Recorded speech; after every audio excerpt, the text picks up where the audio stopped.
And this is Byrd. It's the Kirk and Byrd Show, and we have as our special guest today, Coach Matt Radenbaugh of Loudoun County High School. Welcome to the show, Coach. Thanks for having me on. Thanks, Coach. We might want to put in there the undefeated 10-0, number one seed in the region. That's right. That's right. I had the opportunity to watch you guys play Independence, and you made it interesting, by the way. Oh, we did. Yeah, we did. Yeah. We did. Yeah. That was fun, though, the onside kick and all that. But, yeah, we want to just take the opportunity to congratulate you on a great season. You were Coach of the Year, well-deserved, as well as a lot of your players were first team all-district, and then the region team will be coming out. But we wanted to just get your take on, the Loudoun County Captains going into the postseason. You're going to be playing, I believe, on Saturday, which we want to get your take on that. I mean, what do you think the weather's going to be like? You guys are not necessarily a passing team. However, we've been talking about games. We just had a segment earlier, which we asked people to watch that. It's on all the Loudoun County teams, and we talk about Loudoun County extensively. But what do you think about Hurricane Nicole coming up? How's that going to affect your game on Saturday? Yeah, I mean, we talked about it with the kids today at practice, just playing on a different day. It's just, that's what it is. It's different. So we look at it, it's a chance to grow. Most of I know all the other 4A games are going Thursday night, so different for them as well. One kind of interesting aspect is Hanley actually plays all their home games on Saturdays. Saturdays play. They're used to it. Yeah, exactly. So we had them last year in the playoffs. We went to Hanley last year, and our kids handled it great on that Saturday. So I don't expect anything different, but that's, one of those things when you get in the playoffs, you start talking about region championships and state playoff games. Those are Saturday afternoon. So we look at it like that, if we're going to accomplish the things that we have set out to accomplish, you got to win on Saturdays, and you got to, play in bad weather. That's a big one. We're kind of built for that a little bit. So, we've had a great year. It's 10-0, but right now it's 0-0. That's what makes the playoffs special, and there's no bad teams left. It's November. So we got certainly a challenge ahead of us on Saturday, but I think our kids will respond and be ready for it. Yeah, Coach, the thing I think that's unique about your region is that you all aren't seeded 1 to 8. It's your district against their district, the Dulles against the Northwestern, and it's 1 through 4 against 1 through 4. So you're the number 1, and you're playing their 4 seed Hanley, and I mean they're all good games. Yep, and you're right. It is different. I don't know if anyone else in Virginia is like that. I know even last year there was confusion when we got to the second round. The VHSL website had us playing one school. We had. Yep, I remember that. Yeah, so it's always a thing, and I do like it from the sense that it gives you different games. It's like college football. It's cool to see different conferences play each other. So the only team out there we saw this year is we saw Millbrook, and that was way back in week 1. I know Heritage played Kettle Run, but other than that, there hasn't been a lot of crossover. So I think it'll be interesting to see kind of our side of the mountain versus their side of the mountain when we get into this first weekend and see how it plays out. Okay. So, Coach, Jeremiah Davis is a really good friend of Russ's. He's a good friend of ours. He's been on the show a couple times. And I walked up to Jeremiah before the Independence game, and we were just talking. And I was like, well, tell me about County. And he goes, what do you want to know? And I said, what do they do well? And he's like, not one thing, but they're really, really good. They execute. And that leads to my question. When your team, and we know you're not going to say anything about opponents. We may talk a little bit us on going forward, but tell us about your team, which is a very well-rounded team. I said on another segment, you guys aren't big, you're not small, no one burst out at you, but you've got a really good, solid team. And what is it that you all need to execute? Worry about yourself, not necessarily the opponent. And tell us a little bit about your team and how it's going to be facing the playoffs. It's funny you bring Jeremiah up, because it seems like every week at some point on the headset we're just losing our mind, because our defense will give up first downs and things, and every week we just say this is who we are. Like we just and it's not like at the beginning of the year it drove us nuts, but now it's like the biggest compliment. Our kids are just grinders. They know how to grind out games. I think a few stats that kind of tell people who we are is we've trailed twice all season. We trailed to Tuscarora. We trailed early, and our Yep. kids, that was the first time we trailed all season. They bounced back. They won that game. And then we trailed in the first half of Independence. Once we took the lead in those games, we never trailed again. So, you know, the moral of the story is we take the lead. We're great from playing ahead. And I think it's because we're great at running the ball. We play really, really good defense. You know, we're not the Oregon Ducks of the 2000s. We're not going to score 40 points on you in a quarter, but we're going to go on 10, 15 play drives, and we're going to play good football. We're going to protect the football. We're not going to give up explosive plays on defense. And that's who our kids are. Like, you know, we're such a team. We had Jackson Snyder, who won Defensive Player of the Year, but we don't have a bunch of Division I guys. And so as a coaching staff, we were very conscious about that at the beginning of the year. And, you know, ask your kids to be who they are. And what they are is really, really, really smart. They're really, really selfless, and they're really, really coachable. And I think that's what's gotten us to 10-0. And I think if we're going to win some games here in the playoffs, that's who we need to be. Okay. Good stuff. Yeah, that's great, Coach. Let me. Yeah, Jeremiah is my little brother. I mentored him, and when he was young, he was taller than me back in middle school. But and he's comes from a great family, and you have little Jeremiah in your program as a ninth grader. So, you know, I'm really pulling for you guys, and Jeremiah, he's the type where like, we are like family. And it's funny when we get together, it's like, oh, we haven't skipped a beat. So I'm really pulling for you. And he's always said good things about you and that program. So Yep. I'm happy for you. We've talked about your team, but I want to, Kirk, if you have any more like playoff questions, bring it up. I want to actually profile you, Coach. Well, I want our audience to know more about you. So I I prepped for you. So I know you're a Westfield guy. I know you went to Westfield, and I know you went to, I believe, Radford. But I was just going to say that funny story about Jeremiah is that Virginia Tech wanted him to be an offensive lineman. And you ought to get him to tell the story about when he went on his UVA visit. There was some dude named Ben Roethlisberger there, and I guess they got some goofy. Oh, I have not heard that one. Yeah, Ben Roethlisberger was in Charlottesville the same weekend as Jeremiah. He said there's this fat guy who's there, and he's like, he's a quarterback? Yeah. One. So, Coach Radenbaugh, before we go on to talking about the projection going forward in other parts of the state, I just wanted to point out your offensive line. I think you've got 3 seniors, and they're, a good group. Why don't you tell us a little bit about, it all starts up front, and I want to give a shout out to one of your linemen, but talk to us about your line. Yeah, they're a great group. It's really hard, I think, in 4A high school football to find 5 good offensive linemen. I mean, sometimes you have 1 or 2 really great ones, but we have 5 kids that are very, very, very good up front. And that's just rare in high school to find that.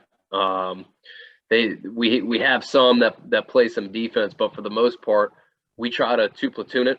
And so we don't like our linemen playing both ways unless we have to. And we've been fortunate this year where we've been able to live in that world. So the depth there has been a big deal. I think sports so much, how important that cohesion is, and the more time those guys spend together and develop that chemistry and the communication, it just brings you a long way. And we always believe, as long as I'm the coach there, that you build your team inside out. I know I definitely believe that on offense. And so it starts with them. I've made no mistake about it. I've told them since the first day of camp, if we're going to win the region, we got to be the most physical football team in 4A. That's who we have to be, because we're not going to be the fastest. It's not who we are. And so far they've stepped up to that challenge, and I think they still got a long way that they can go here coming down the stretch. Right. Okay. So we want to just take a few minutes to talk about you and your background. I mean, you are a younger coach, but not a young coach anymore, because lots of guys are getting really good. And this is a great job, by the way. You know that. You've gotten it. I think you're about 30. You spent 6 seasons over at John Champe. But why don't you tell us a little bit about yourself? You're a Westfield guy, but give us your background and how you got to county. Yep. So born and raised Fairfax County, like you said, went to Westfield. Obviously, their success kind of speaks for itself, and got to play for some really good coaches there. And then when I got out of college, got in the coaching world. And what was that? Yeah. Did you play at Westfield? Yeah, I played at Westfield. Right. Oh, were you on the same team with Glennon? No, he's a little younger, I think. Yeah, I was a junior then. I graduated the next year, so I would have played in the fall of 08, graduated 09. Okay. Oh, okay. Yep. All right, so you played on a championship team, though. So yeah, was on that team as a junior. Our junior class didn't represent much on that team. That was pretty much all seniors. But being a part of that and going through that run, I think is something rare. To be that close to it, and it's something that helps you even as a coach now, because you realize how rare it is. And I think when I got away from high school and the more I do this, you realize how rare it is to be good. And frankly, how hard it is to be good. And there's just things you take for granted. The quality of coaches that you're around, or the quality of the culture that you're around, things like the weight room, the commitment in the off season. And it wasn't until I got out of college and I saw how much bad was out there that I think I really started to appreciate it.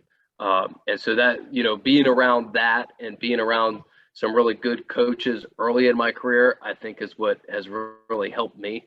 After college, I happened to get a teaching job in Loudoun, over in Aldi, and I was looking around at different jobs. I knew nothing about John Champe. John Champe had just opened right down the road. I knew, I was working at the feeder school, the middle school that fed them, and someone told Jason Dawson about me. And they had just gotten done going 0-10 and 2-8. So it wasn't the most exciting gig in the world, but if you've ever talked to or met Jason, he's just a ball of positivity. He's a lot like me. He's an optimist, and he's full of energy. And so he came in, he talked to me, and, I saw what I thought could be a really good program, because I was around it and I was in that community. I knew how much potential it had. And I was like, just the competitor in me came out. I'm like, yeah, man, like, I'll coach offensive line for you. We can make this work. And so my first year there, we made the jump to a 2-8 program to 7-3. And then my second year there, we went 10-0, ended up playing Salem in the region championship.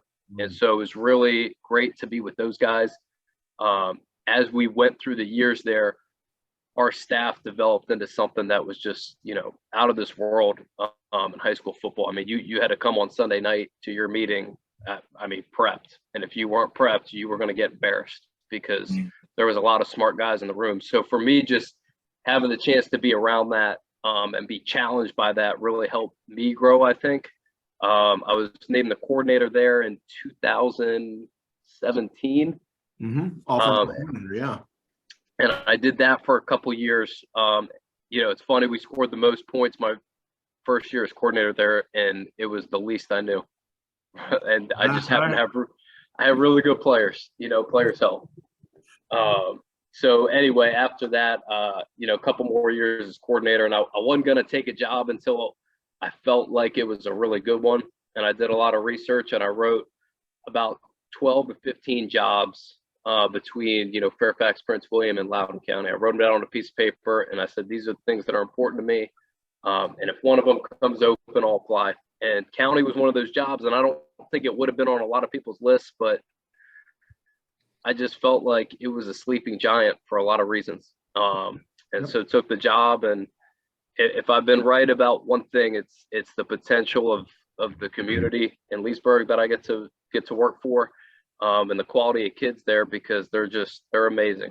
And so I've been right about that. And then I've gotten really lucky with some coaches, Jeremiah being one of them. He's kind of the wisdom on my staff.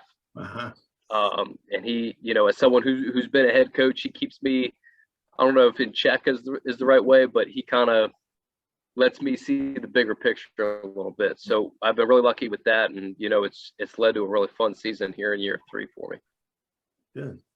Now, how when the opening came up, Obviously you went for the job, and I pointed out that it's a really good job, because I know for a fact, I'm not going to say any names, but some big folks from yesteryear were also going for that job. So tell us a little bit about, the process, and not long and drawn out, but how that came about. And, they're going with what's been immensely successful for them with a younger guy. And now you're in arguably one of the best areas, districts, regions in the whole state of Virginia. Yeah. So, like I just mentioned, one of the things for me was how good I thought county could be. And I don't think it was perceived as that, when I got there. I think it was just, you were kind of Tuscarora and Broad Run's little brother. And, it was kind of, everyone was kind of okay with it. And that's not me. Like, if we're going to do something, we're going to do it. So I was very adamant about that. I was very upfront about that when I interviewed. And I know from conversations with my athletic director, kind of hereafter, a couple of years later, she said, yeah, the main reason we hired you is when you came in, you were the only one that talked about how special county was. And if you've been to Loudoun County, like, we're different. Everything in Loudoun County is brand new and shiny for the most part. Like, all these schools, there's a school every other year that gets built. Yeah. And I know, because I just came from Champe, and county's old. It's got history, and it's about the only school that does have history. We have kids whose parents went there and grandparents went there, and I didn't even realize it until I got there. And so there's a lot of pride and just a sense of community that it's not a knock on any other schools. It's like a county thing. I can't explain it. And so I think they had faith in me because I recognized, that it was a special place. Maybe I didn't know how special it was, when I applied, but I think that was the big selling point for them. And, they believed in me, and I'm super thankful for it. Yep. I just wanted to point out that, Rusty, we've got to fire our studio guy, which is me, by the way. If you don't see me, I hit my keyboard and we cannot figure out how to get me back. But Coach, we appreciate you coming on. We realize, it's just coming out of practice and you got a big game coming up. Just a teaser for the viewers. We did a Loudoun County and we had Jason Sterling, friend of the show, on. So we did a whole lot. We went through every team, 6, 5, and 4. So you guys can watch that. And I'll do a teaser. Loudoun County, I treated you well, but there's a challenge in there. So you can watch that episode, but we want to wish you well. You will have home until the state championship, because I believe you are higher seeded than the region. And I know you don't want to talk about the future, but it is a big deal if you get to that point. And you're going to have to earn it.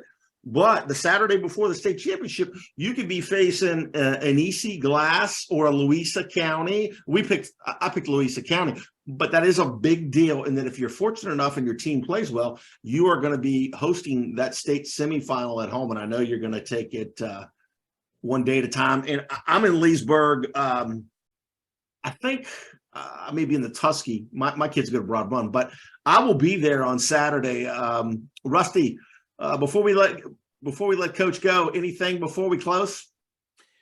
Wish you well, and this has been great getting to know you, and you're a young guy, so you got a long ways to go. But I'm going to be one of your biggest fans. So good luck on Saturday, and we appreciate you being on the show, and hopefully we can have you back.